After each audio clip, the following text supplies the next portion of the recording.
আমি ভ্রমরাজ্যে ভাসিয়ে দিচ্ছি সীমন্ত। তবে শোনো সীমন্ত, শোনো, ওই মা অভয়া মঙ্গল চণ্ডী সেই চরণ থেকে আমি অষ্টন্ত দুর্ভা পেয়েছি, তাই তোমার অঞ্চলে বেঁধে দিচ্ছি বাবা। তুমি যখন বিপদে পড়বে আমার মা অভয়া মঙ্গল চণ্ডীকে তুমি স্মরণ করবে, তাই আমার মা সেই বিপদ থেকে তোমাকে পরিত্রাণ দেবে। তাই হবে মা, তাই হবে। তাহলে তুমি এবার আমাকে বিদায় দাও মা।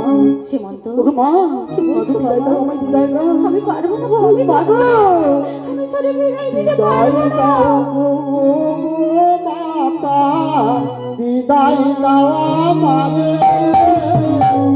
বিদায় দাও গো